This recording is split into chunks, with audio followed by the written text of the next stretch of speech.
Catherine, thank you for being here this morning. We have an esteemed speaker with us. And I'm really excited about the workshop today because, you know, websites are so important for businesses. But let me tell you a little bit about Catherine Smith. She's the founder of a company called Walton Birch, a Marietta-based consulting firm helping entrepreneurs and small business owners launch and grow websites and online stores. Catherine founded Walton Birch, and by the way, I love Catherine. I love the name Walton Birch. It sounds like a really nice law firm, so I really like that. So she founded the company in 2019, doing what she thought would be a temporary break from a 10-year career in corporate America. So we're not going to ask you which entity you work for, but I run into a lot of women that are in transition, that are saying, I want to do my own business, or they're working with the company and they're doing that for the company. It's like just sometimes just makes sense to launch your own. Since 2019, she has helped dozens of small businesses and entrepreneurs start and grow businesses. Walton Birch helps underestimated founders show up credibly and professionally online and provides expertly built websites and marketing support for people who don't feel they have options when it comes to hiring experts for their business. So Catherine's not shy about sharing what we call the insider tips. And she wants businesses like us, small women in business, to be successful. So Catherine, I want to thank you for being here with us this morning and providing what I call the insider secrets, and for being an incredible woman-owned business, helping other women-owned businesses. So I'm going to turn it over to you. And I think the format this afternoon will be that you go into the presentation, we'll show some site examples, and then we'll give the audience a chance to interact as well. So it's going to be a really interesting workshop. So Catherine, I'm going to turn it over to you. And again, on behalf of WeUp, the WeUp team, we thank you for being here this morning and sharing this incredible information. Yes, thank you so much for inviting me. And I wanted to just first let everybody know I'm in Georgia, and the pollen count officially hit the high level yesterday. So if you hear some sniffling and sneezing from me, don't be alarmed. I'm okay, just very allergic to everything. So I'm going to start sharing my screen and I'll go ahead and get started.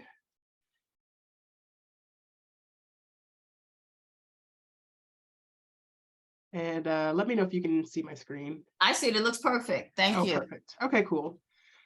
So I'll just go ahead and do some presentations. If you have any questions, feel free to drop those in the chat. Actually, let me make sure I can see the chat from here. Kath, I have a question for you. Would it help? Did you want maybe to get an idea of like what kind of businesses are in line? Maybe everybody can kind of drop it in the chat to say, I run this kind of business or this kind of business. And that way it kind of gives you an overview as you have your discussion. Would that be helpful? Yeah, that would be helpful. I had like a little introduction exercise in the slides here, but it looks like there's a lot of people on the call, so I don't know if we'll be able to make it through all of those introductions. But if we do, we'll circle back at the end, and everybody will be able to introduce themselves. But I do love the opportunity. Actually, I'll show the slide. Oops, and then if you could go ahead and just drop this information in the chat. Just drop your name, your brief elevator pitch, and one thing you hope to take away from the session. Just go ahead and drop that in the chat. And then I guess your contact information, so people can kind of reach out to you if you have a LinkedIn, if you have a website, if you have an email, go ahead and drop that in the chat. And I guess, Antoinette, you did a great job introducing me, but I'll just talk a little bit more kind of about what I do. I know you mentioned my temporary break from corporate America. So the way that I kind of understand entrepreneurship is that there are entrepreneurs by choice, and there are entrepreneurs by necessity. And so I became an entrepreneur by necessity in 2019. I took what I thought would be a temporary break from corporate America to deal with some health issues that I was having. And that was about 6 months before the pandemic got really bad here in Georgia. And so, in February, March of 2019, I had to make the decision of, hey, do I want to try and go back to corporate America now with these health issues, or do I want to double down on entrepreneurship? And at that time, doubling down on entrepreneurship seemed like the best option for me. I still had a very difficult first year, and there were times when I was just like, I should just go get a job. But that was a point also where my business kind of pivoted from general business consulting into the marketing, e-commerce and website space. And I was able to help a lot of businesses start, or a lot of entrepreneurs start businesses and stay in business during those first few years of the pandemic. And that was kind of pivoting from my original goals as an entrepreneur. And so that's how I ended up in the website space. But yes, so I've to answer the question about Walton Birch, yes, Walton Birch is a very corporate name. When I started in business, I thought I was going to be kind of in the marketing research space. My MBA is in business analytics and business intelligence. And so I thought I'd be doing these research projects with large companies to, kind of do marketing research and conduct surveys and things like that. But the pandemic had other plans. And so I fell back onto my experience with in web design from when I was a web designer with the Yellow Pages back in 2009. So that's just a little bit about me, and a little bit about me and how I ended up in entrepreneurship and how Walton Birch became an e-commerce and website consulting agency. So just to talk about what the agenda for today is. We're doing introductions currently in the chat. I saw a couple of people just hop in. So if you would just introduce yourself in the chat, just talk about who you are, what your business is, and any kind of way to reach out to you, whether that be LinkedIn or a website or something like that. I'll go over some common e-commerce store and website issues. And so the theme of this is basically, how can you DIY a website? I know that when you have, a lot of resources or unlimited resources, then finding and hiring experts to do some of the marketing things, some of the website things for your business is easy. But when you're coming from a different place, then it may not seem possible to have it or hire an expert, or it may not seem possible to have some of those things for your website. And so what this presentation is about is, how can you overcome some of the common issues that people experience with new websites or with marketing their websites on kind of a DIY basis. So I'll talk about some of those common e-commerce store and website issues.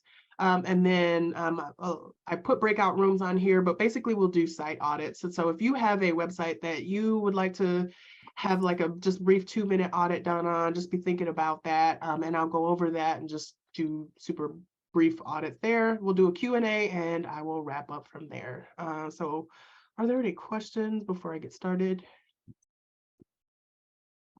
And Catherine, I did put in the chat that if they have a website that they would like for us to use as a case example, please do so. Got it. Perfect. Okay. Yeah, other than that, if they have any questions, feel free to drop them in the chat. And if you go ahead and interrupt me, and I'll answer questions as I go along, or you can hold them off for the end. Either way. And we do have a volunteer for the website example. Ubuntu workforce. I'm sorry. Okay, I see that. Yeah, we'll come back to that. Actually, I'll put it in my browser and then we'll do that one. Okay, great. Okay.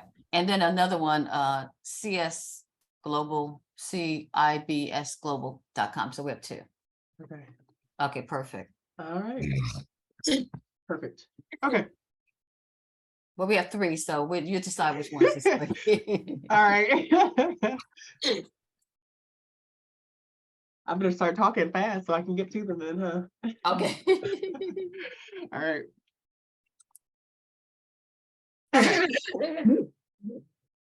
And so I like to break up my slides with quotes, with motivational quotes. And this is actually one of my favorite kind of e-commerce style quotes. It says, if you want to make money, you have to help someone else make money. And honestly, that's like my mantra for, going into websites. It's really, everybody says you should think about what salary you want, you should think about what money you kind of make. But for me, the point at which things kind of started changing was when I started wanting to help others, especially during the pandemic. Like, that just became something that really just helped my business take off. But yeah, so a website, and I think if you're in this session, you are already convinced of the value of a website. But if you're on the fence and you're not quite sure, I always like to start out by saying that a website is like a home that you own. And basically, if you had a choice between having your own online presence or just, being on social media platforms like Facebook or Instagram or TikTok, I would definitely recommend having your own website, because it is like having your own piece of real estate. So in addition to the fact that social media platforms can kind of go away or fall by the wayside, or, just be offline, having your own website allows you to tell the story of your business and of your brand the way you want it to be told. And so if you think about it, when you Google things, like what comes up on the internet, so obviously social media profiles come up, but if you Google yourself, or if you Google your brand and your website is not one of the first options that comes up, who gets to tell that story about you? Who gets to tell that story about your brand? And so I'm pretty sure I'm preaching to the choir here, but I absolutely believe that having your own website, even if it's like a one-page informational website that talks about you and your brand, is absolutely essential as a part of marketing and as a part of building kind of that brand recognition and that, the brand for yourself and your business. And so here, just a few more reasons to have a website. Like I mentioned, just control what gets shared about you on the internet. So if you like, I relate to this, and I don't know if any of you can relate to this, but when you're growing up, if you've ever had a childhood nickname, even though you're an adult, like I am a grown adult, but all of my cousins still call me that childhood nickname. And so if I had to, like, if my online presence was written by my cousins, I would be so out of luck. So, leaving it up to the internet to kind of sculpt your online presence is like leaving it up to your cousins to identify you to outside people, like using that childhood nickname that you hate and you never want to be called ever again. But yeah, so having your own website allows you to control what gets shared about you on the internet, control your story, control your brand. You can share thought leadership. You can introduce potential customers and visitors to your brand, and then of course educate them about what your offering is, whether that be products or whether that be services. But the challenge is that people think if they build a website or if they build an online store, then automatically the internet's just going to find it. It's going to go viral. People are going to just, embrace it and just buy things right away. And that's often not the case. And so I say all of the time, if you build it, it's the Field of Dreams says that if you build it, they will come. But in real life with websites, that's not actually true all of the time. So a website is a tool that can help you to generate customers and generate traffic and sales, but it's not automatically given. So once you launch that website online, people aren't usually just going to beat down your door automatically. And so these are the kind of categories of the common website and e-commerce store challenges that I see with clients. So a lot of times people reach out to me and they say either, I don't have a website at all, I need to market my business, I don't have a website, or I have a website, but nobody's coming to the website, or no one's buying anything, or no one's booking time in my calendar, or no one's, signing up for my services. And so the three challenges that I see is that no one's visiting the site at all. And I call this an engagement problem, that no one is buying my products or services if you are a service-based business. So I would call those conversion problems. And then I'll define these terms a little bit later, actually. And then I don't have repeat customers. So people may buy from you 1 or 2 times, they may book with you 1 or 2 times, but you can't get them kind of coming back on a regular basis, which definitely impacts the long-term sustainability of your business. So those are the big categories of challenges that I see the most often with websites, and we're going to talk about those today. All right. Does anybody have any questions before I just continue talking through this? Questions? Okay, I see everybody still in the chat introducing themselves. Cool. All right, I'll just keep going then. So traffic and engagement. So traffic is defined as the number of visitors to your site on a weekly or monthly basis. It's literally just the number of people either typing your website into their browser or clicking on a link to get to your website. And engagement is defined as visitor interactivity. So if you're already a person that kind of keeps up with site analytics, or you may already have like a Google Analytics or something installed, you may see that you have 300 visitors to your website. The traffic, you may have traffic to your website in the form of visitors, but they're not doing anything. They come to your website and it says, Google is saying, hey, they bounced off 30 seconds later. And you're like, well, they didn't do much while they were there. So engagement is is visitors clicking around. So going to the different pages on your site, scrolling down throughout the page, filling out a form, filling out any information, clicking back and forth. If you have things to download or view on your site, clicking on those things to download and view them. So that's what engagement is. And it's a measure of interest, and an important part of creating customers. So like if there's basically nothing interesting on your site, or if someone clicks to your site and realizes, oh, this is not for me, then they're not going to engage with it. Catherine, I have a question. Uh-huh. Will you share with us today a DIY tool for how people can do their own quick to track that traffic? Like a tool, like, I don't know if it would be Google, like something that Oh, they. yes. Like I have resources at the end of the different sections. So Okay, I okay. think obviously for me, Google Analytics is the best tool for just across the board for websites, but it depends on the platform. So every website platform has some sort of analytics built in, whether you have your website built on like a platform like Wix or even on WordPress. Shopify has a very robust analytics platform for e-commerce sites, but I realize that not all sites are e-commerce based sites. So regardless of whether your site is built on like WordPress or Wix or Webflow, Weebly, Squarespace, or Shopify, there are analytics solutions associated with all of those. And then of course you can use Google Analytics with all of those as well. So I'll have a slide at the end of the section here, and I'm happy to share these slides that has some resources that you can use to track the analytics for your website. Okay, thank you. Uh-huh. Okay, so the number one biggest tip I can give people to increase traffic and engagement is to give people a reason to visit. So obviously, you should tell people about your website, but like post consistently. So give them a reason to visit. So if you think about some of the reasons why people don't come to a website, don't spend a lot of time to a website, on a website, or don't come back to a website, then if they land on the website and it looks outdated, they're just like, oh, this looks like it hasn't been updated since 2018. Obviously, I'm not, going to find anything relevant here. So posting consistently will fix things like that. Posting interesting things. So they just come to the website and they're like, oh, it's a whole bunch of products, but I don't really need any of these products right now. Then that's not necessarily helpful. So if there's other content, if there is, if there are blogs, if there are videos, if there are testimonials, so just interesting things that kind of help reinforce the brand. So for product-based businesses, that might be blogs or videos or photos. And for service-based businesses, again, videos also work, blogs work. I'm trying to think other articles, so thought leadership, maybe case studies, things like that. Make the site interesting and give people a reason to kind of stick around and surf around the site a little bit. Use that content as an opportunity to answer any questions that they may have about products or about services or about you or about your brand or about problems that they have. I'll try and give you an example. So if you are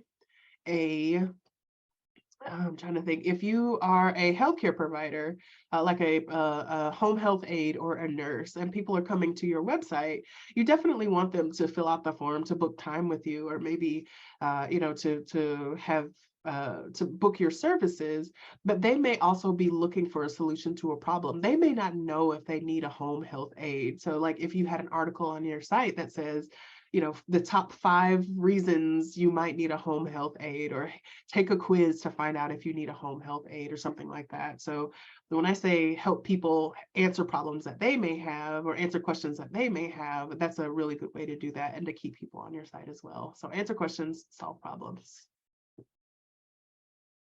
All of that kind of falls under giving people a reason to visit. And so once they've come to your site, so once you've told them about the site and given them a reason to come to the site, give them a reason to stay. And so fixed site errors is always just like my top solution. I'm a super technical person. So I know, like from a webmaster perspective, I'm like, no errors, no errors. But definitely give people a reason to stay on the site. So if there are any errors, fix the errors. Provide for product-based businesses, provide a good product mix.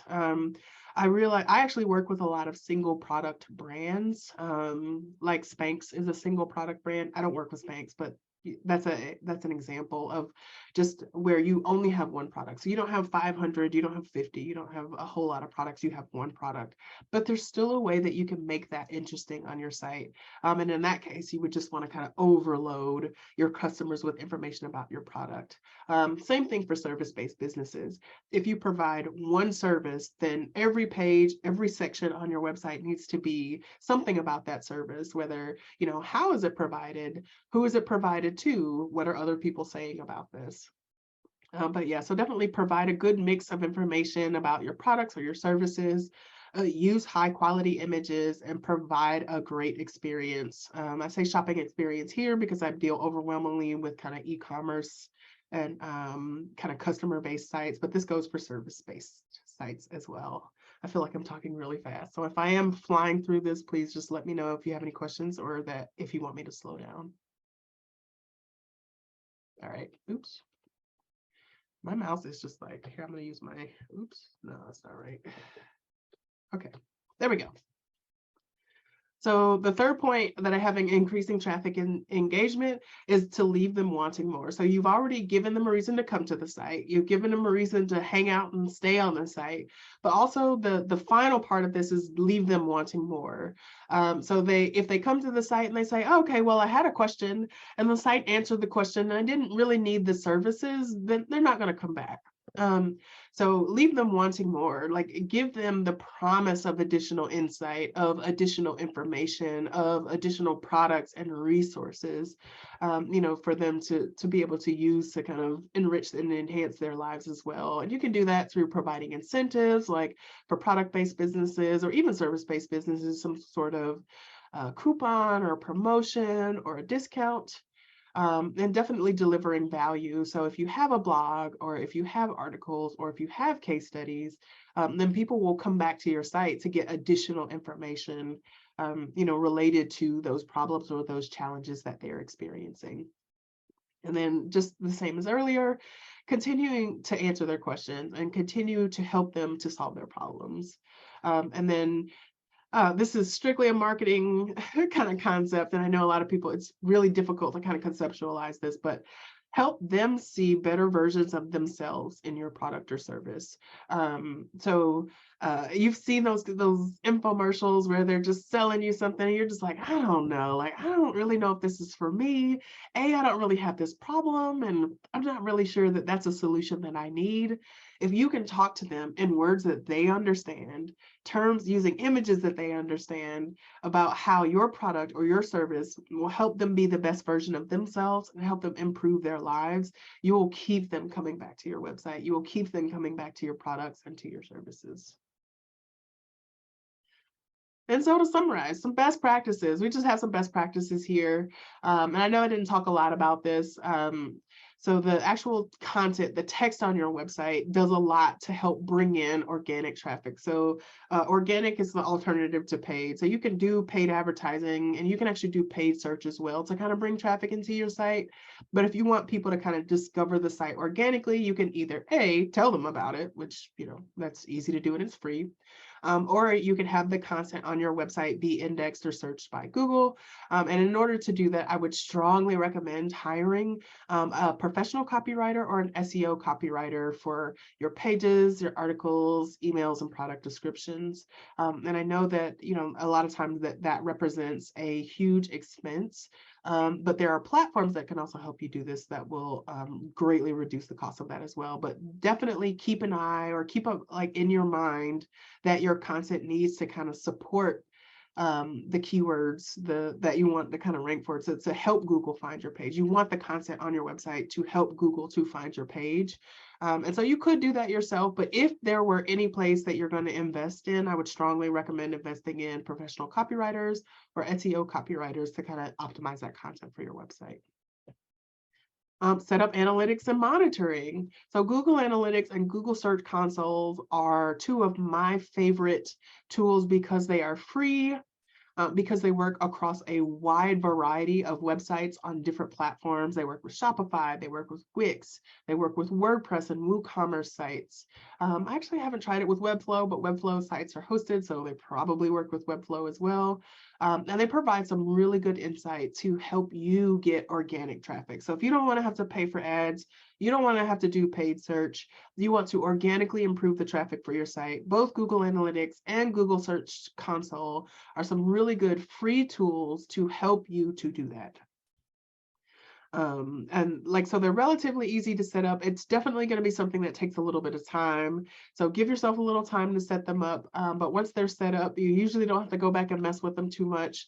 And once it starts collecting information, you'll be able to say, oh, okay, hey, these are the search terms that people are using to find my site. Well, I really love it if they would search for, you know, Atlanta hairstylist. Maybe I should put more content on my website that says Atlanta hairstylist so that they can find me that way as well. So that's how those tools can help you.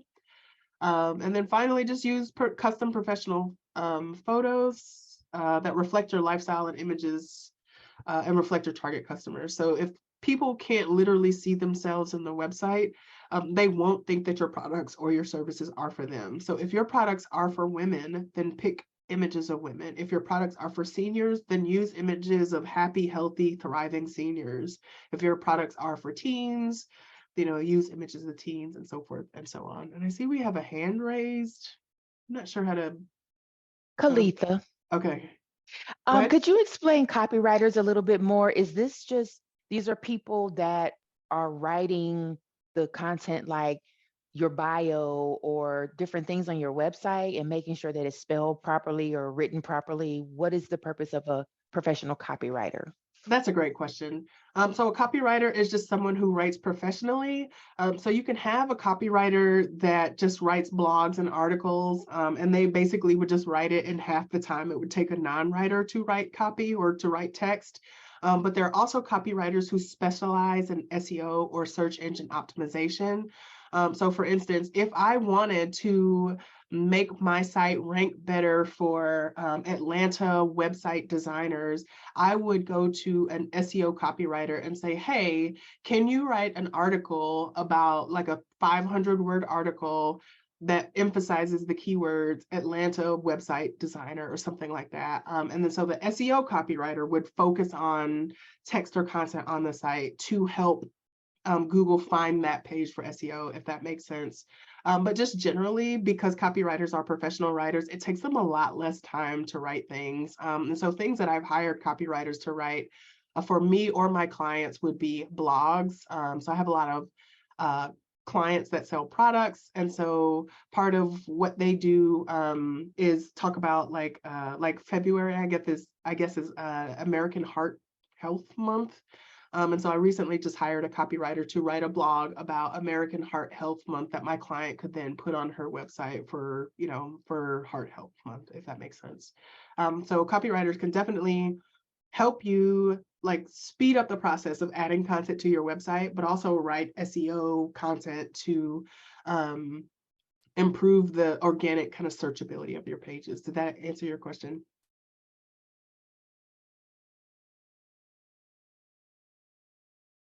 Catherine, can I make a tip? Sure. And I'm also including that in the chat. I'm getting ready to, but one thing about to make it affordable, because copywriters can and writers can be very expensive. Sometimes if they use a place like Fiverr or Upwork, because you can maybe get an article for less than $100.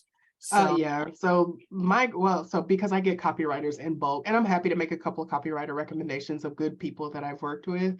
Like there are so many platforms right now that actually help with copywriting. Unless you're getting like 1,000 words, I think you can get articles for less than $50. Like, yeah.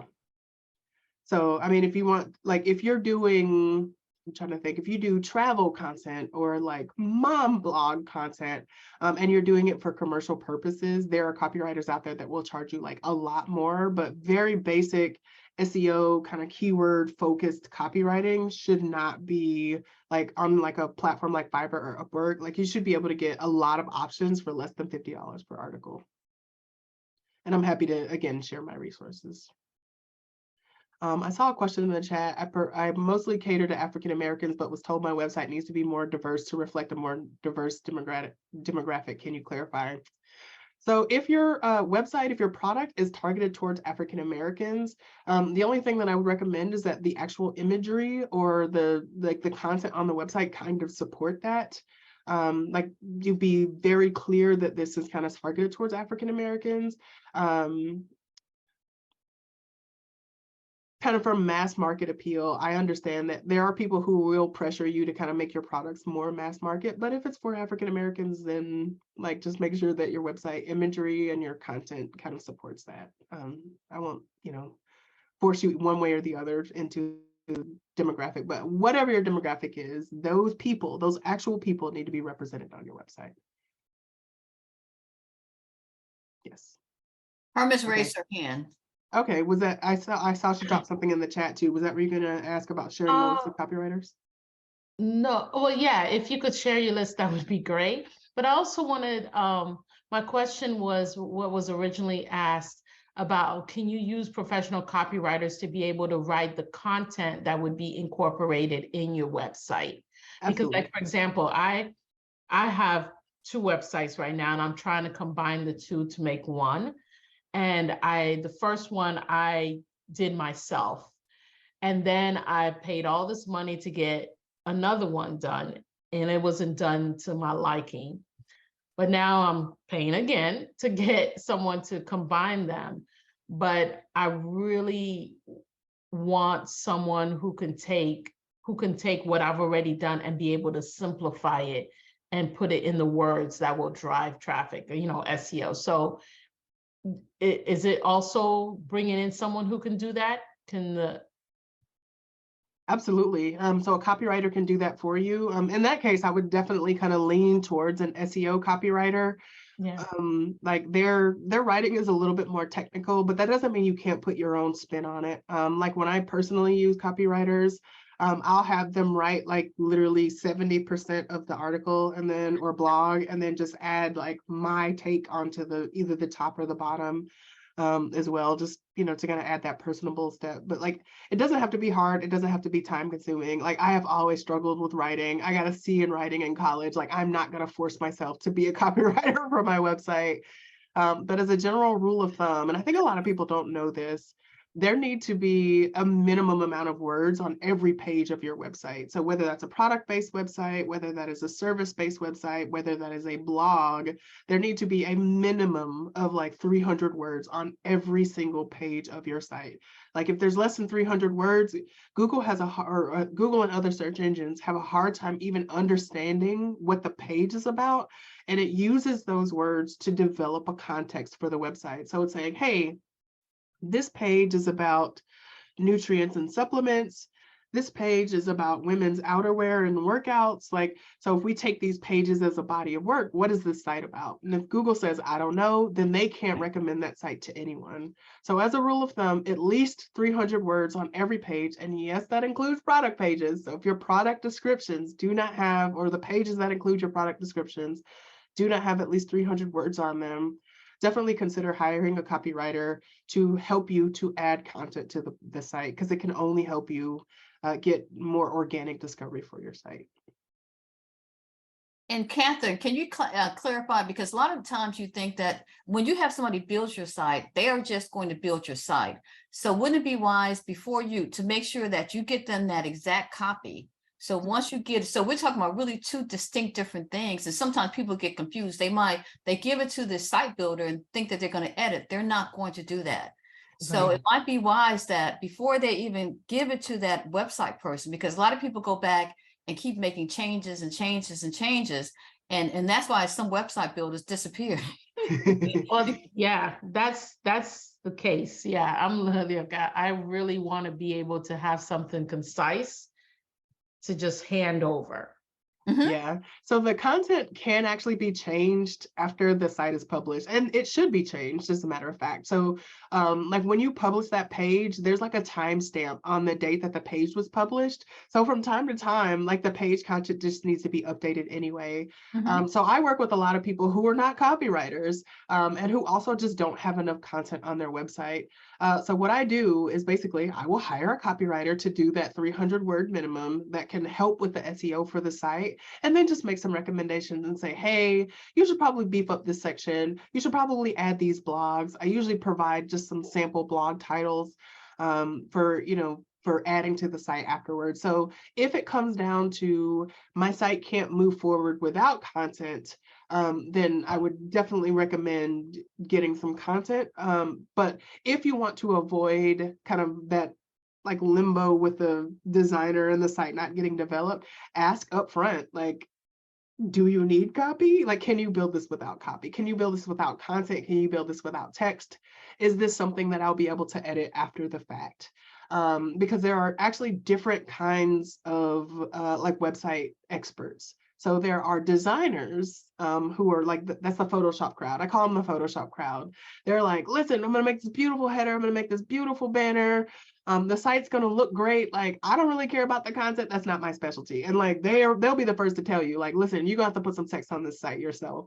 And then there are front-end web developers. So the front-end web developers and there are back-end web developer. I consider myself to be a front-end web developer. I will put 100% of the content on the front end of your website.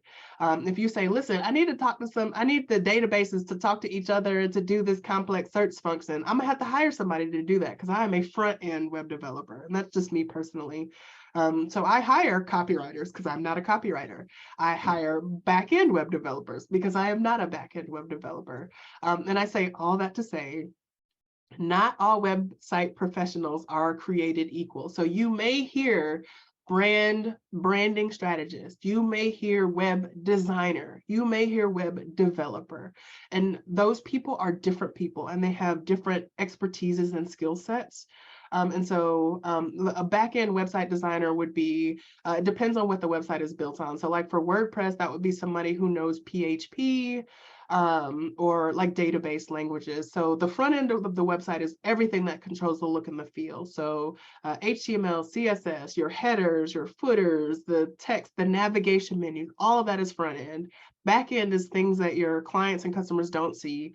If you want to add a form to your website and have that website linked to a Google Sheet or automatically kick off an email sequence, and it requires an API or a webhook, a backend developer would need to set that up for you. And so that's not something I personally do. I hire a backend developer. But so when you're working with website professionals, just be really clear about like what they're offering. So if the designer is only offering you a design and is not offering you copy, is not offering you, setting up the analytics, is not offering development, that's just when you should be really clear on kind of what the services that they offer are. And I know that was probably super confusing. I'm sorry. But if you have any follow-up questions, just please drop them in the chat and I'll be happy to clarify. Cool. Oh, sorry, best practices. Don't set it and forget it. Stale websites are not good for anybody. Stale websites are not good for visitors. Stale websites are not good for Google. So just make sure every once in a while you update your website. Absolutely, I'll speak on landing pages in just a moment. But yes, don't just set it and forget it. If you can, even if you just upload a blog, even if you just refresh your content and update it for current years to say, oh, hey, this list has been updated for 2023. Absolutely. Update your blogs, update your articles, update your landing pages and your product pages from time to time, just so that date stamp or that time stamp on the content just updates from time to time. Don't send people away from your site. And so when I say don't send people away from your site, if you are using a third-party platform like a Google Forms is the worst, like the perpetrators that I see. So if you need to send people to Eventbrite or to Google Forms, let that be the last thing that they do on your site, because they're probably not going to come back to your site after that. If you can avoid it, don't send them away at all. But I understand that sometimes web form plugins and integrations are expensive. So you have to send them away, whether that's to a Google form, to an Eventbrite page, to some other page. Like, make sure that's the last thing that they do on your site, because they're probably not going to come back. And then just don't annoy them by making things difficult to find, read, or purchase. Don't do the small text. Don't, make them scroll a million miles down the pages. Don't put like 5 million pop-ups on your site, things like that. Landing pages, and I'll speak on this briefly. You should go to the next slide. So oh, good. Content resources. Look at that. Look at me. Like, I forget that was there sometime. But yeah, here's some content resources. I'm going to leave that on that slide there while I talk about landing pages for about 10 seconds. A landing page is essentially a one-page website, a contained kind of feature of a website. So some websites are only landing pages, but some landing pages exist in websites that have other pages. So there's a Venn diagram kind of situation going on. A lot of times people use landing pages for to track campaigns. So if I do if I have an apparel brand and I am launching a new fall line, and I want to know how much traffic is coming to the website from my fall line, I will create a special page on my website called a landing page that specifically addresses my fall line launch. And it has all the information about the launch. It lets people sign up and leave their email address to be notified of the launch. It talks about all the new features. It shows pictures and videos of the new launch. So that is a fall line landing page. Another example of a landing page would be like for my business, I do e-commerce consulting. And so I work with people who either don't have websites or people who have websites that are underperforming. So I could create a landing page for people who don't have websites at all. So it has all of the information that they need to know about, like, do I need a website? How much does this website project cost? How much time is it going to take? And as I say this, I should probably actually do this. How much will this, how much time will it take? How much will it cost? Do I need a website? Like, what information do I need to know if this is something that I need? Also a separate landing page that has that same information for people who already have websites. And it'll say something like, hey, do you already have a website that is not performing? Here are the things that you can look for. Like, do you need my help? Here are some ways that you can answer that. So basically, a landing page just contains a lot of information about one specific topic or targeted at one specific audience. So the examples that I just use are a landing page to announce the launch of a new product line for a product-based business, a landing page to talk specifically about one particular service offering, which is a new website, or a landing page to talk about a service for existing websites as well. So I hope that answered that question. If not, just feel free to drop follow-up questions in the chat. But yeah, so these are my content resources. And to the person that was talking about African-American kind of demographics and images, nappy.co has like specifically African-American images. So, and I know this is a struggle because I spend a lot of time looking for stock images for websites. It is so difficult to find just generally positive African-American images. Like Pexels and Unsplash are really good resources for royalty-free, like free just generally, royalty-free, no attribution required, high quality stock images, but it's almost impossible to find like Black people on there by using the terms Black. So nappy.co like exists fully for Black images. So if you have a site where you need to have positive images of African Americans doing things for stock images, definitely start with nappy.co. But you can actually find some of those content on Pexels and Unsplash as well. Oh, you're welcome. Excuse me, I have a question. Uh-huh. Okay, when I tried to go to Unsplash, like they say that the images are free, but is that mainly just to use on your website? Because one of the problems I came into was, excuse me, I'm getting over a cold, was like when I wrote my book and I was looking for pictures to use. And so like when you go and look up Google like free images, like stuff pops up, but then when you really go to use it, it seems like it's not, they're not exactly free, and you got to be careful how you use it. Yes, so that is why, so free and like commercial use are different. So you need commercial use picture. So when commercial use means that you can put it on a product, you can put it on a website. You probably can't sell it as a product, but like if you made planners, for instance, if you made t-shirts, you can use commercial use photos for any of those things to sell them, like for commercial use. So commercial use photos are generally not free. Like Deposit Photos, Adobe Photos, they have commercial use, they have commercial use photos that are absolutely not free. They are crazy expensive and they usually have limitations. Getty Images is the same way. Like they have commercial use limitations. That's why Pexels and Unsplash are really good resources, because they are free commercial use images.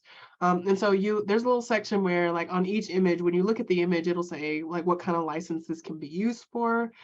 And so I look for, like as a web designer, I look for commercial use, no attribution required. Because sometimes they say, hey, you can use this for free, but you have to put, hey, this image was from, Billy's Image Shop on there.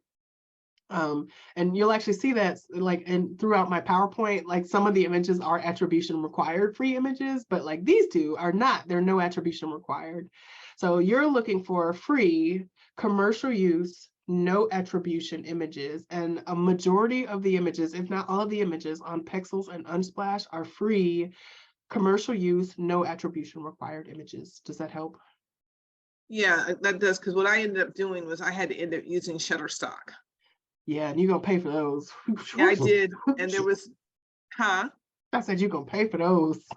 Yeah, I did, but I needed to publish them in my book, and because I wanted pictures that were from around the world in my book, so there's no way I could go and take the pictures myself, or to do that. So I ended up doing that because I was afraid, since I'm selling my book, to use like Unsplash. Unsplash had wonderful pictures that I really wanted to use, and I had to switch them all up because I really wasn't sure when I emailed them to get specifics. They just give you this generic response.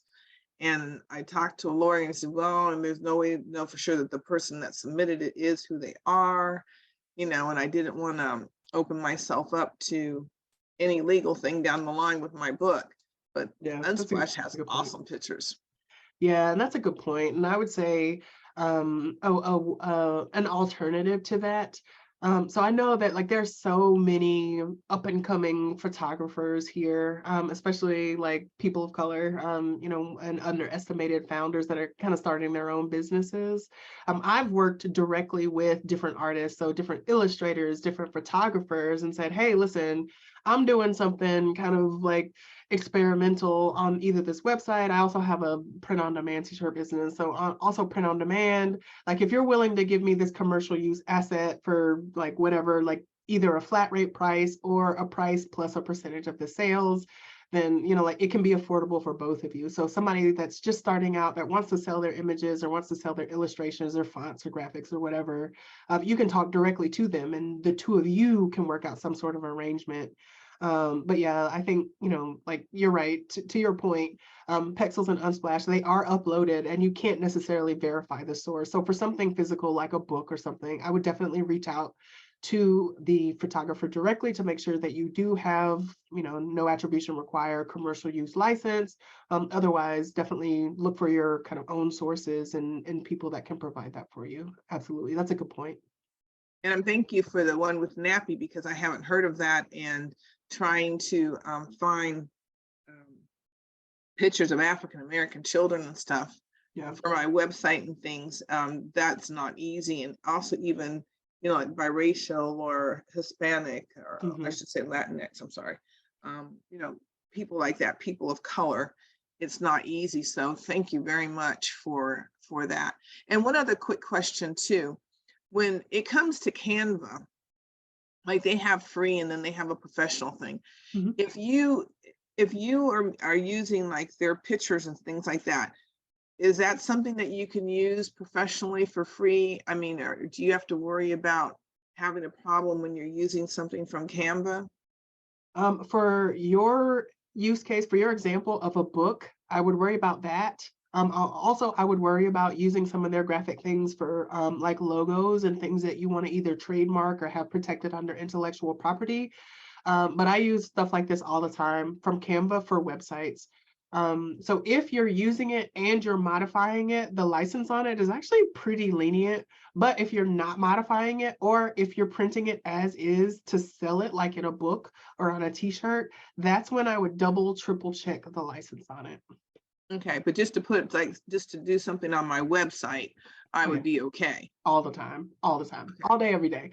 And a lot of the people who are on Pexels and Unsplash, and actually Adobe stock photos as well, they include their images in Canva, and Canva is actually a lot easier to find Black people. Like when you type Black in Canva, it knows that it's Black as an African American, not necessarily Black as in the color Black. So it's actually a lot easier to find stock images of happy, thriving African Americans on Canva than it is on Pexels and Unsplash. Oh, thank you so much for telling me that. Yeah. Because that's a big problem for me. Me too. Okay. And you said the other one was Unstock? I think, what was the other- Pexels and Unsplash, Nappy.co, and then Canva are the Canva. top ones that I use. Okay, all right, thank you. You're welcome. I'm gonna keep moving here. All right. Conversion issues. So, and I realize we're kind of behind, but I'm gonna try and fly through this. So basically a conversion is when people take a desired action on your site. So it makes sense. Like when people hear conversions, they're like, oh, sales. And sales are a type of conversion, but there are other types of conversions as well. A purchase or a sale is a conversion. Enroll, so if you sell like an online course, or if you are doing like live events, to have someone enroll is a conversion. Or even subscribe, like subscribe to your email is also a conversion. So when I say conversion, it's just when a visitor completes a trackable desired action on your website. So it has to be trackable. They have to do it by either clicking a button, clicking a link, typing in their information, and it has to be on the website. So there's a natural drop off between traffic and conversions. I told someone the other day that a conversion rate on her Shopify store of 1% was good. And she was like, are you crazy? And I was like, and she said it was like 35% last month. And I said, well, last month you had 4 customers. Like, so it's a little bit different. So as you get more visitors to your website, your conversion rate naturally drops. And that's because some of the visitors are people that are kind of thinking about things. Some of them just nosy anyway. Some of them are press and media. Like as you get more visitors to your website, not all of them are actually shopping on your website. And so the conversion rate will naturally go down. But for product-based businesses specifically, a 1 to 2% conversion rate is actually pretty good. So if you think about 1 to 2% of 1 million visitors, that's actually pretty good. When stores and websites start up, usually the conversion traffic is like 50%, because if 2 people visited the website and 1 person, like one of those 2 people, so 50% of those 2 people filled out a form, then your conversion rate is obviously 50%. But just please know, that's the one thing that if you don't take anything else away from this, just know that the conversion rate is going to be lower than the actual visitor rate, and it will go down over time, especially as traffic goes up, which is a good thing. But it should still say kind of around 1 to 2% at large numbers. But if your conversion rate starts tanking, if it's just not what it's supposed to be, you see your conversion rates like 0.13 or 0.35, that's the clue to look for problems, like either technical problems with the website, or like some of the other fatal flaws. And I think I list these here. Oh, here we go, fatal flaws. Technical errors are fatal flaws. If any error message pops up, if you get a 404 error, like if you spelled the URL wrong, if your site goes down for any reasons, if like a pop-up happens and the rest of the page doesn't load, like these are all technical errors that will just hard stop somebody from continuing on your website. And that's not good, especially if they've come from like Google or a search engine or something like that. It's absolutely imperative to keep your website error-free as much as possible. So broken links and buttons, problems with checkouts, and I use missing call to actions as a technical error. A call to action is just a link or a button that asks people to do something. So subscribe to our newsletter, add to cart, check out, sign up for a discovery session, download my ebook. Like all of those are calls to action. And so if you have a page full of information that doesn't have a call to action, that is a fatal flaw, because you've given these people great information. And even if they scroll all the way down to the page, you have no way of knowing if they were like interested enough to buy, especially if you haven't given them a call to action. So that is why that is listed there as a fatal flaw. And those are all technical errors. I think the next one might be, oh yeah, kind of credibility problems or mental hurdles.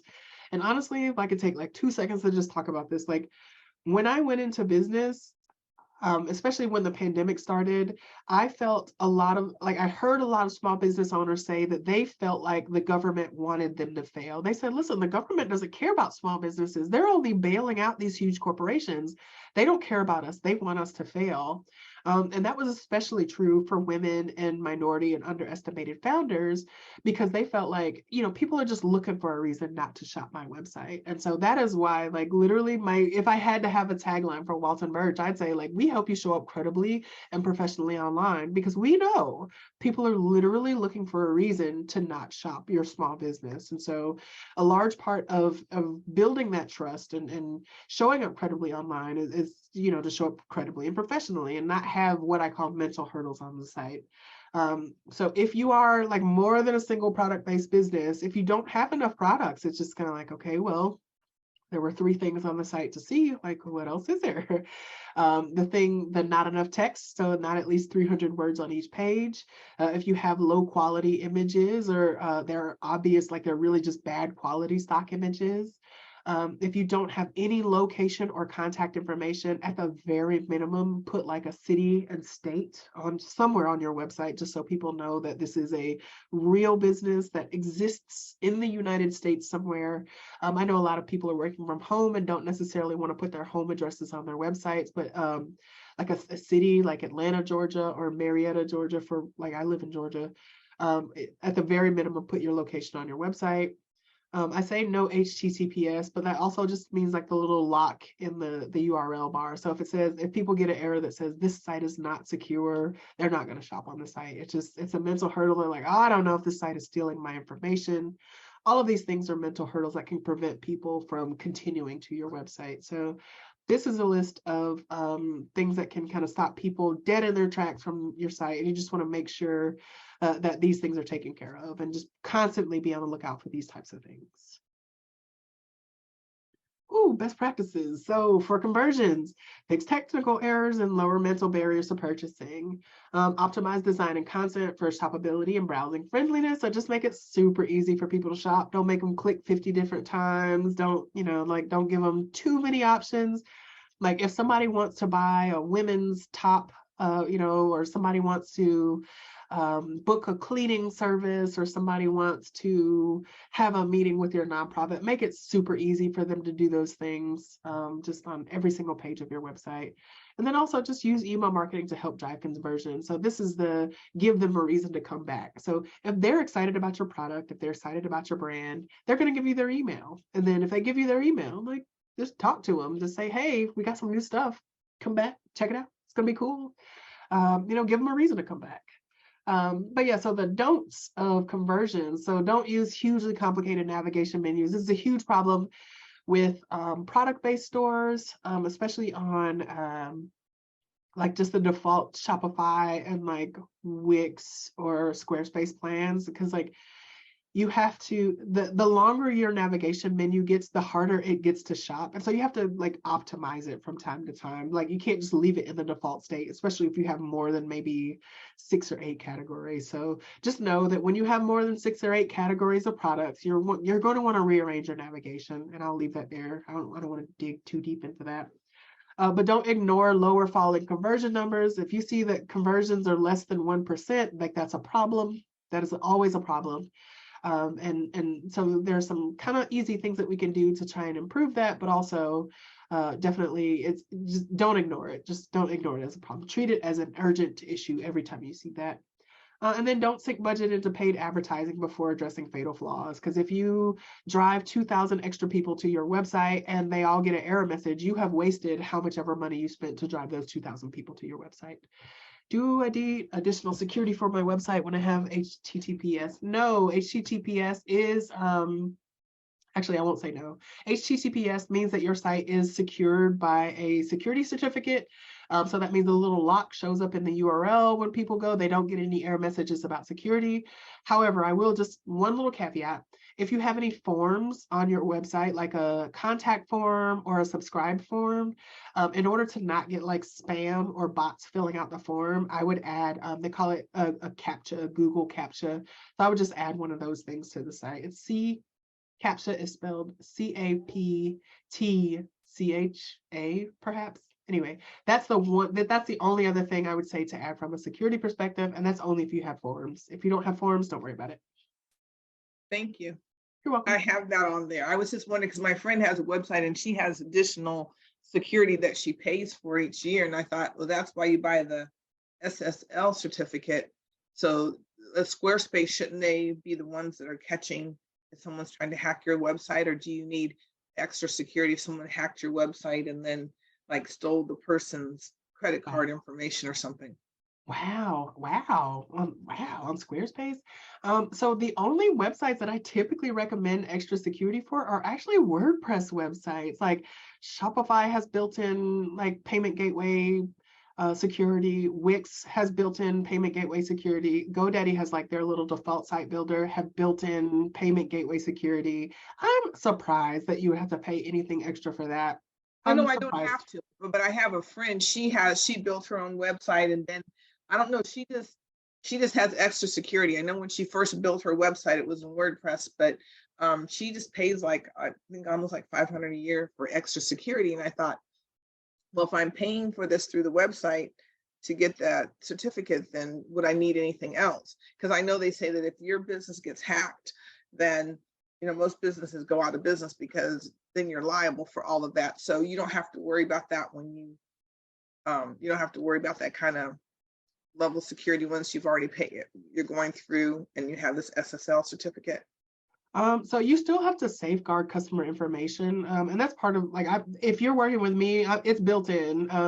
Like when I got my business owner insurance plan, I had to literally certify that I had like certain security and measures in place to protect customer information. And it could be that your friend has just outsourced the protecting of that information. But yeah, like you still have to safeguard customer information, and on platforms like Wix, Shopify, Squarespace, they do that for you, and GoDaddy, like they do that for you. Their SSL is included. It's under their umbrella. If they have a hack, like you're technically as the site owner, you're responsible for it. But like if you had to file an insurance claim on that, you just be like, listen, GoDaddy's the one I said it. They have their little uptime. That's not something you personally have to worry about.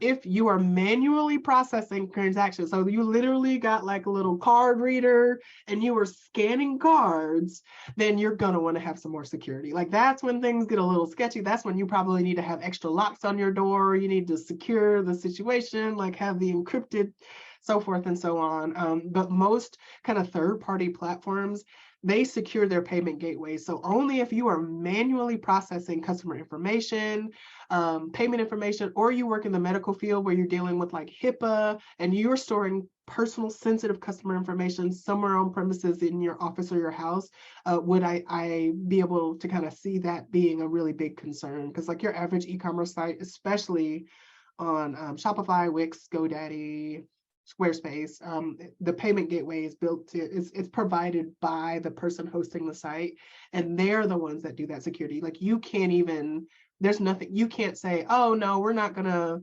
verify their address. Oh no, we're not gonna accept the security number. Like you can't even change those settings because that's their minimum requirement. Does that make sense? Yes, thank you, because that was a big question I had, and I'm glad I remembered to ask you. Thank you. Oh so yeah, much. it's definitely the safer way to go.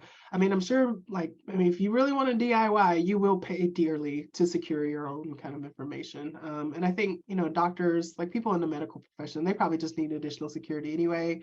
If you get a business owner's insurance policy, not just like your general liability policy, if you get a business owner's policy, they will literally have you check an affidavit that says, I secure customer backups, they're encrypted, I send information encrypted, I throw, I have a policy for onboarding and offboarding and managing employee access and things like that. And so if you've checked all of those things, chances are you're pretty secure, because even I had to upgrade my security when I got a business owner policy. But aside from that, I think medical professional people, and I say all the time, like if you're literally in the business of saving babies, if you're doing financial transactions or things that literally save babies, then you probably want to invest in some additional security or additional site infrastructure to like create 100% uptime. But other than that, like the average website is not going to need $500 worth of security, additional security. I hope that helps. I think conversion resources. I think we're kind of nearing the end. I feel like there's one more section, and then I'll leave time for questions and the site audits. So yes, Google Search Console is a great way to track errors for your website. Like if you are not a webmaster, or if you are just like, listen, I don't want to look at this every day, Google Search Console keeps eyeballs on your website every day. There are also some free tools, but Google Search Console is the easiest to kind of get set up and start running. Also, it has the added bonus of showing you what some of the terms people are searching for your website. You're like, oh, okay, I didn't know people are searching for left-handed women's sports equipment. Oh, I didn't know that's how they were finding me. It's really interesting, and it's free. So I would definitely start there. Why did I put the theme store on here? Oh, just for the look and feel. If you don't want to have to like set up a site from scratch yourself, especially on Shopify, I would definitely go with ThemeForest or the Shopify store. Oh, thank you so much. UX and UI designers are people that design the layout of the site. So they decide where everything goes and what the buttons look like and how people use the site. So like a web designer, like basically makes things pretty. A UI UX designer makes things functional. I know you've probably heard that term before and you're like, do I need a UI UX designer? So if you find that people are not making it past your front page, or the bounce rate, so people are going onto your website and then bouncing after less than a minute, and you're not sure why, you've tried a couple of different things, then definitely bring in a UI UX designer to see if the problem is the way that people are kind of navigating through your site. Again, SEO copywriter, I really just can't suggest that enough. And then some social proof plugins here. So JudgeMe does product reviews, Trustpilot also does customer reviews, and the Google Merchant Center, which is now, it's not called the Google Merchant Center. It used to be called the Google Merchant Center, but it's like all of the Google stuff. So it's like Google My Business, but it's called Google Business maybe now. Anyway, Google is a tremendous resource for businesses. And so definitely, if you don't have a Google business account, have a Google business account, and it makes it a lot easier to integrate some of the tools like the Google Search Console and Google Analytics, and then get things like reviews and testimonials, and then just integrate all of that information that you're getting into kind of actionable insights for your website and for your marketing. So that's pretty cool.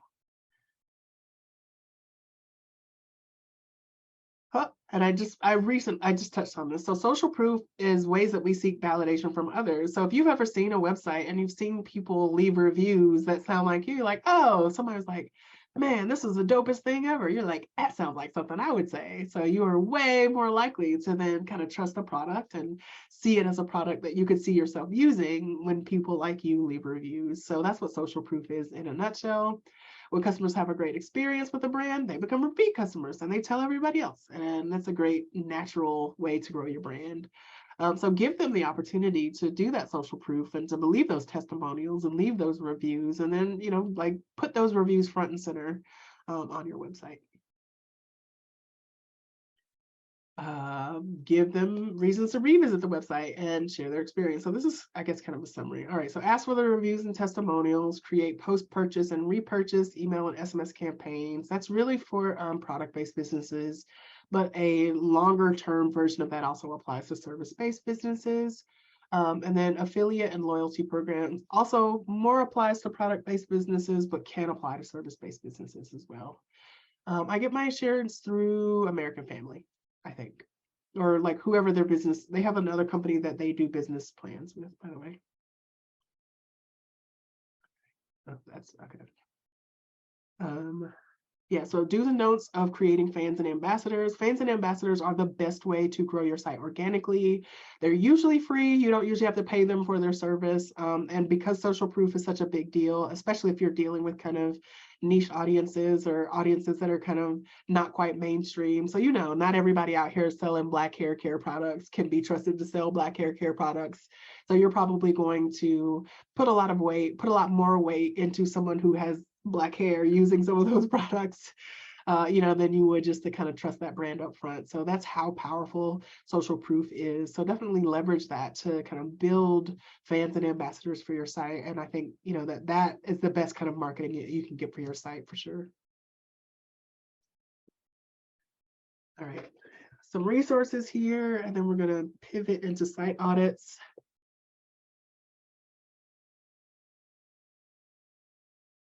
All right, site audits. Let me see if I can. I'm gonna stop sharing for a second so I can switch my screen. Hermes, do you have a question?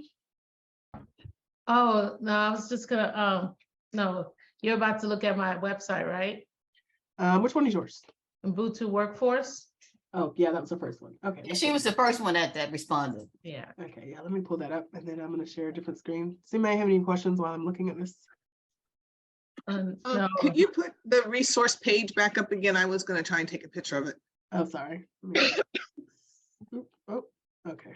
Let me share this screen. as a person, the sister who's doing my website now, she's been working with me, and she's, what she's showed me, she's really good, her and her husband. But because I've been dragging it for so long, I feel like I really need to be able to give her more clarity and just be able to give it to her so that she can do what she does best.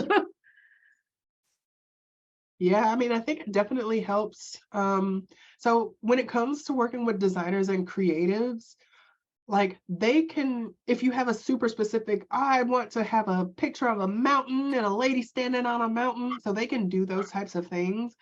But from a business perspective,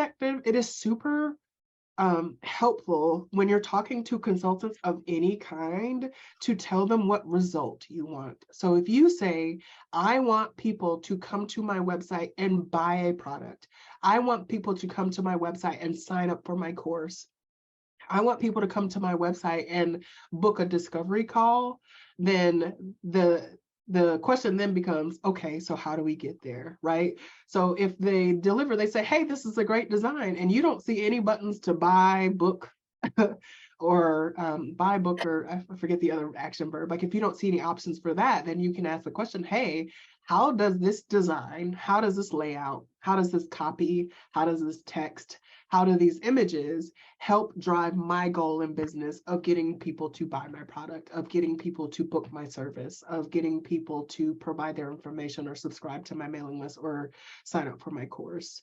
So I think you're not a designer, they're a designer. Let them be designers, but you are a business person. You want people to sign up for your course. Ask them, my website needs to have people sign up for my course. Does that make sense? Right.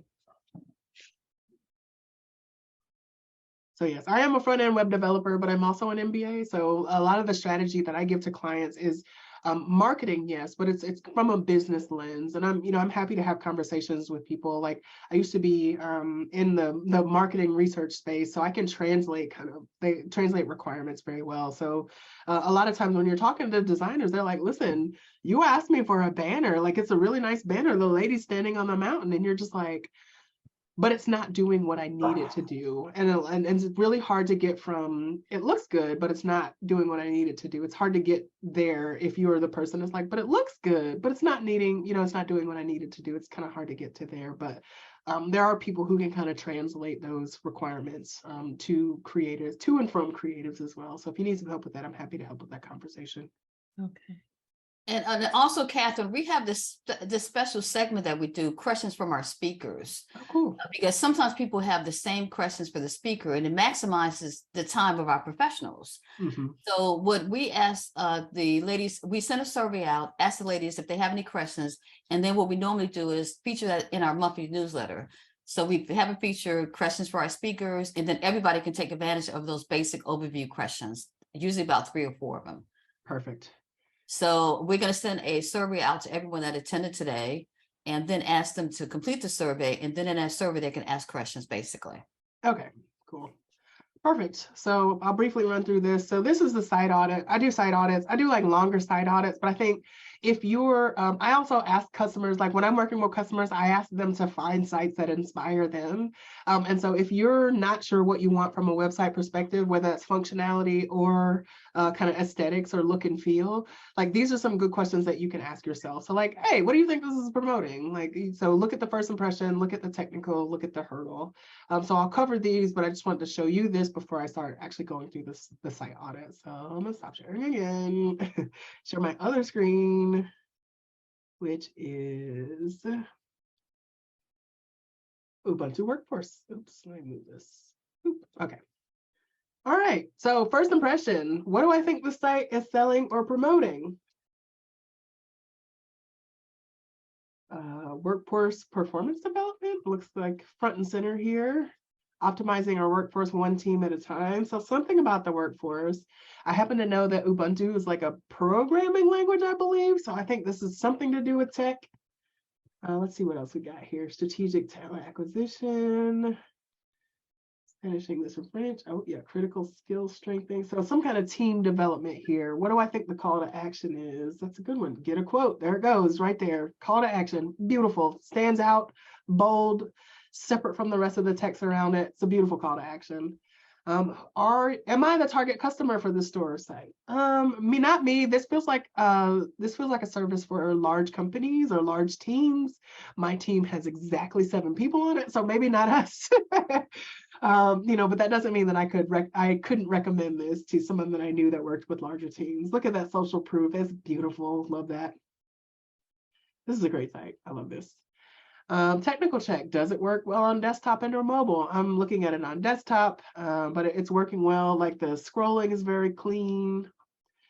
All of the transitioning is working. If I hit get a quote, let's see if it works. Zoom slows down my internet, so that's probably what's happening here. But if that is still slow for you as well, that might be one thing to look at. Oh, is it work? Oh, there we go. Okay. So we're at the contact us page. Yes. So this is important. So this tells you what the locations are. I mentioned that during the presentation. And then there's a contact form, which is really cool. So we'll go back home. Let's do services. Perfect. Yep. Site works great. Is it easy to book or order directly on the site? Yes, there was a huge book now button. I found it, took me directly to the page. Like, it's beautiful. This is a great flow. This is a great website. No complaints. Hurdle checks. Are the products and services this site offering affordable, and how do I know? Again, so I'm a small team person, so I would imagine that these are not accessible and affordable for me, but I'm also probably not the target client. But if I were a corporate person, it might be different. So it's good that you have US based and international. Like, I really just think the information presented here is super clean, super crisp. It makes a whole lot of sense. And I don't really have any questions. Does anybody else have any feedback about this site? This is a really lovely site, by the way. I love these colors, the blue and the orange. Like orange is a real tricky color to put on the website, but this has been done extremely well. Uh-oh. Oh, it's a PDF. Okay, it's a PDF. Okay. Oh. Uh-oh, what happened? Well, just I don't know if it's loading slow because I'm in Zoom. But yeah, just maybe check that. If your site is already connected to either Google Search Console or Google Lighthouse, just check the speed. And also, if you're gonna if this is gonna be a PDF, just check the file size. Just to make sure it loads faster. Okay. That's a lovely picture, by the way. Thanks. All right, got a couple more here. Okay. Did I see a question? I think okay. Got a couple more. I know we're kind of running out of time here.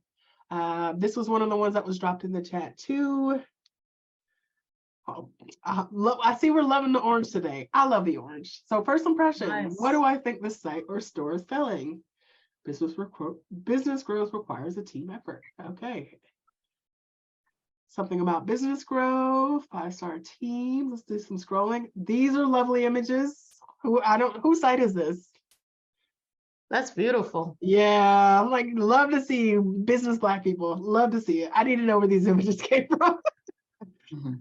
This is beautiful. Oh yeah, and okay, so it looks like these may actually be the founders, and they've had a professional photo shoot. So sis, we see you. I love this. I love this. Love all Who of is this right here? Yeah, whose site is this? Is she still on? We had 2 people drop. Is she? Okay, but yeah, look, I got Yes, the video I'm and here. everything. I'm just sick with the flu, so I'm not really on it. I got Oh, the is that videos Melissa? and everything. Oh, love it. Yes, her name is Melissa. Was one of my Oh. clients. Okay. It's a virtual assistant. Okay, I missed that. I missed that. So hold on. Is this only virtual assistants?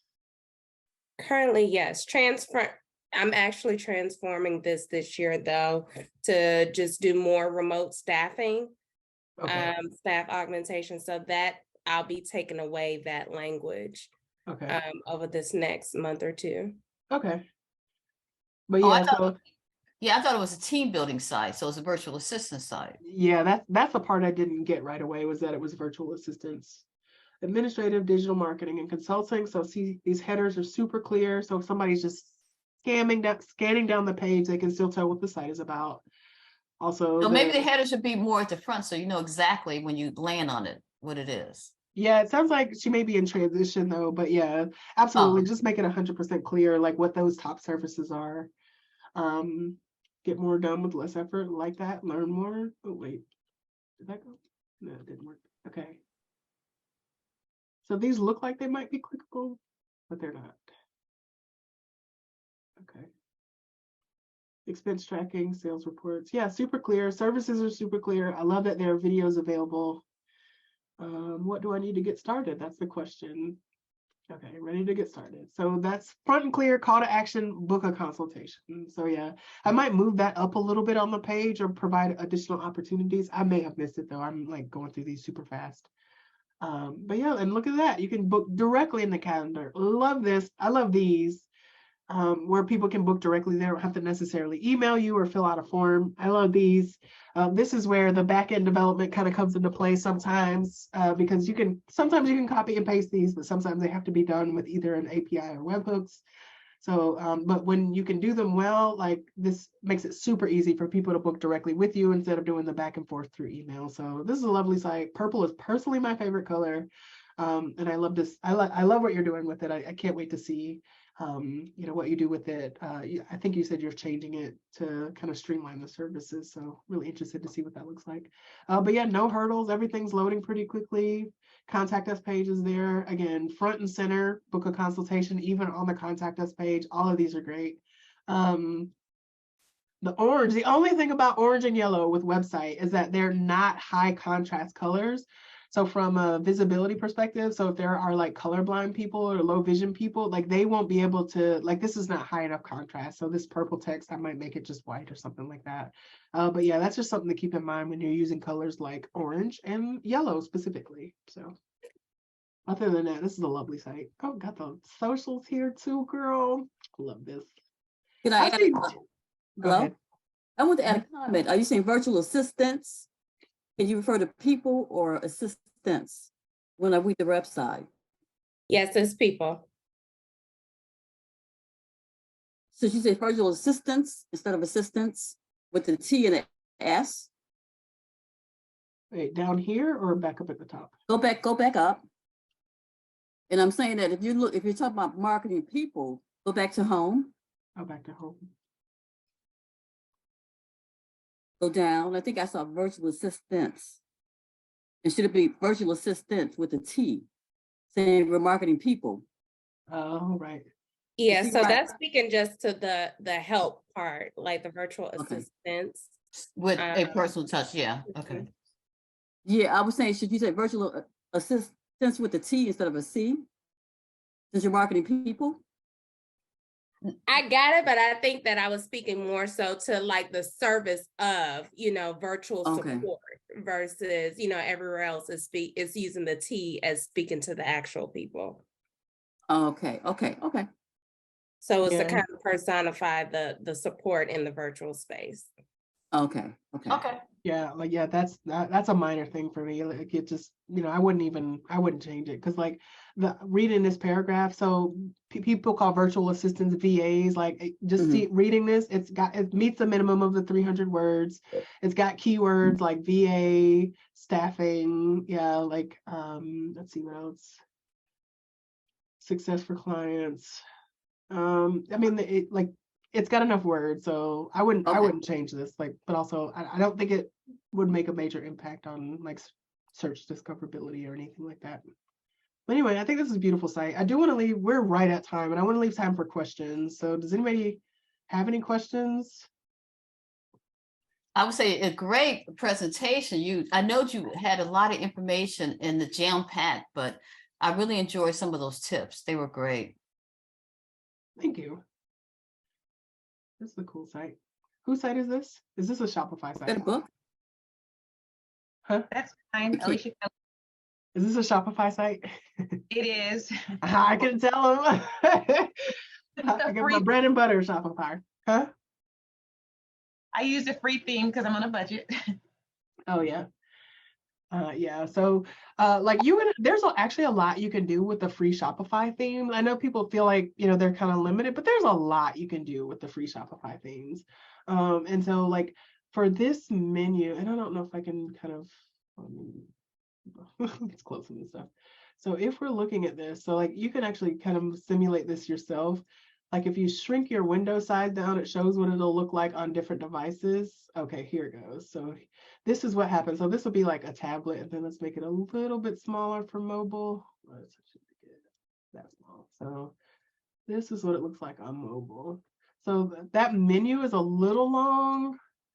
Is this a product based? I guess I'll look. So we'll go through the 2-minute audit.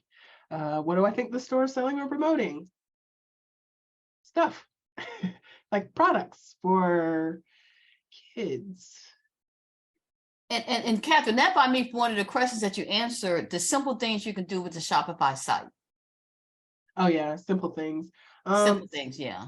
Yeah, so I mean, I like this logo, but right now it's taking up probably on my monitor's huge. So let me make this a little bit smaller. It's taking up probably about 30% of the page. And so there's this thing called the fold, which is basically what people see when they land on a site. And you see like right now, I haven't even reached the content yet. So that means that this white section is just a little bit too large. So if there was any way to make this logo smaller and maybe put it in the right so that this can be in line with this, so that the header takes up no more than 10% of the page, so I can see this stuff like while I'm at the top of the page, I think that would be good. That's a good point, yeah. But yeah, so just have the content that shows above the fold, like to have this included with the content that shows when you first land on the site. Mm-hmm. And then also just the menu is a little bit long. It's just a little bit long. So if there's any way to either nest some of these pages underneath them, I would definitely, so it's not a true mega menu, but you can nest some of these pages. And then on Shopify, you can actually use, like you can display images for the categories. I want to dig down deep into this, but I'll be talking for the next hour. Like, I wish I could just give you my information and we could talk about this because I know something really cool that helps fix this problem. So Catherine, share your information in the chat box. Okay, yeah, I'll drop my information in the chat. And then box. we're going to highlight you in our newsletter, also do a few quick questions that you answered write a little blog article about your information. Yes. And so they can get that on our website as well, because we have communication with everybody online. So put your email address on. If anybody wants to reach out with a quick question or whatever, then they can do that. Yeah, And so I somebody got my might even want to LinkedIn use your website, services. email. Yeah, LinkedIn website, email. But yeah, I got started in e-commerce consulting on Shopify right at the beginning of the pandemic. So I've done dozens of Shopify sites, and they're still my favorite. And I definitely do not think that all Shopify websites have to look the same. So to the person who has a Shopify website, please reach out to me because we can do more with this, even on the free theme. Yeah, there's another competitor that's coming out. I have to share that with you in an email. I forgot the name of it. A guy who does a YouTube. My wife quit her job. He's promoting this other. Do you watch that? I've seen a couple of them. Yeah. I like it though. I mean, I just like it because, like I said, sometimes people are entrepreneurs by choice and sometimes they're entrepreneurs by necessity. But that doesn't Yes. mean that like you don't go into this thinking, holy crap, I have to make some money. And so there's a lot of pressure, there's a lot of stress, especially in that first year to kind of figure out the whole revenue and profit thing. And so that's really why I do what I do now. That's why we kind of pivoted into the e-commerce consulting space, because I know that when people are in the entrepreneurship by necessity space, or they're not operating with a lot of capital startup, they're just like, I don't know how to make this successful. And when you think that you have to do things outside of your scope or outside of your passion just to make money, that actually hurts your business. And so if there's any way we can stay in passion, stay inside the scope of your business and just get to profitable quicker, like that's what I'm here for. So please don't hesitate to reach out to me, whether you're DIYing it or whether you just want somebody to do it for you and just don't want to do it. Like, please don't hesitate to reach out. Okay, and you see Catherine's email address, krsmith@waltonbirch.com, is in the chat area. Also, if you want to take a look at her website, it's also in the chat area. So please feel free. She's now she's an official We Up woman. We'll be doing some more things together. So Catherine, I want to thank you for coming in this afternoon and providing such great information. And we look forward to having you again. Yeah, thank you so much. And thank everybody on the call. Thank you. And we're going to sign off. And again, you'll be getting an email from us with the survey, and you can ask the questions and we'll feature them in our newsletter. So we hope that this was helpful for you. So thank you all.